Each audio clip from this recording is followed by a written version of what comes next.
नमस्कार। जय भीम, जय महाराष्ट्र।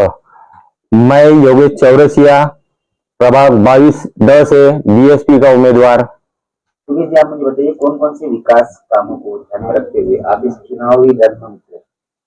देखो, विकास का तो कैसा है कि रोड, सड़क, नाले बनाने से विकास नहीं होता है।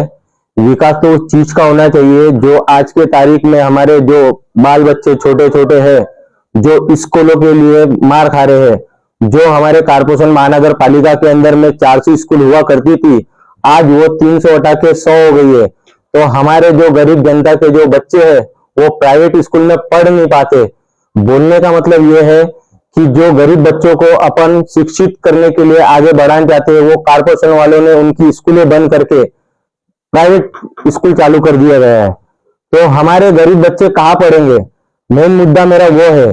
दूसरा मुद्दा है कि अब पानी को लेके, आज पानी जो खादीकरण में अंदर था, जिसमें बीएसपी का अपना बीजेपी के नेता, कांग्रेस के नेता सबके रहते हुए भी कि ओसीडब्ल्यू को लाया गया, तब किसी ने उसके ऊपर में आवाज क्यों नहीं उठाया? आज बोलने का उद्देश्य मेरा यह है कि जब लोगों की सरकार रहने के बाद भी आज इनने उनका काम नहीं करे और अब बोलते हैं चुनाव में कि हम ओसीडब्ल्यू बंद करेंगे, लोगों का बिल माफ करेंगे, तो ऐसा तो पहले भी कर देना चाहिए था। मगर अब इलेक्शन में आज कोई बीजेपी छोड़ के कांग्रेस में जा रहा है, कांग्रेस छोड़ के शिवसेना में जा रहा है। तो मेरा बोलना है कि ऐसे उम्मीदवारों को आप जीता के फिर वही 5 साल के लिए गलती ना करें।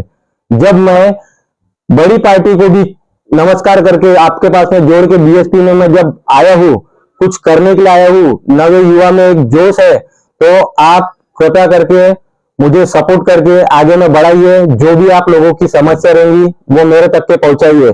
आधी रात हो या दिन हो, सबके लिए मैं आपके लिए दौड़ने के लिए तैयार हूं। अगर आप चुन के आते हैं तो आपका प्रथम कदम क्या रहेगा? मेरा, अगर मैं जीत कर आता भी हूं तो सबसे पहला प्रथम मेरा रहेगा इलेक्ट्रिक बिल के ऊपर में, जो कि अपने कोराडी के अंदर में उत्पन्न होती है और यहां से पूरे महाराष्ट्र में फैलने के बाद जाती है मुंबई में, जाके अपनी तरफ से उत्पन्न होने के बाद वो यहीं पे बिल उसका ज्यादा दे रहा है और मुंबई में उसका यूनिट कम दे रहा है। जहां से निकल रही है उन्हीं को तरह से, और बाहर वालों में सबको फ्री वाला काम है। और दूसरी बात, टैक्स टैक्स जो मनमानी लगा के आ रहा है, जो बैंक वाले जो परसेंट अपने से ब्याज नहीं लेते, उससे कई गुना तो ये अपने टैक्स वाले अपने से वसूल कर रहे हैं।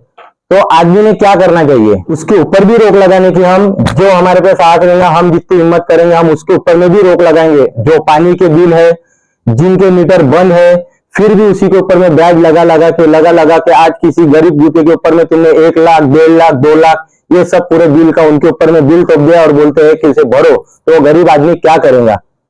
आपकी जो जनता, जो मतदाता आपको देख रहे हैं, तो क्या एक संदेश आप देना चाहेंगे? मेरे भाई और बहनों, आने वाले ये 5 साल जो है, जो नगर सेवक इसके पहले रह चुके हैं, जिन्होंने आपका काम नहीं किया है, मैं प्रभाग 22 से हत्ती चुनाव चिन्ह पे आपके लिए खड़ा हुआ हूं। आप लोगों का सहयोग चाहिए, आपका सपोर्ट चाहिए। आने वाले 5 साल में जिन्होंने आप लोगों के काम नहीं करे, उसका सहभागी मुझे मिलना चाहिए।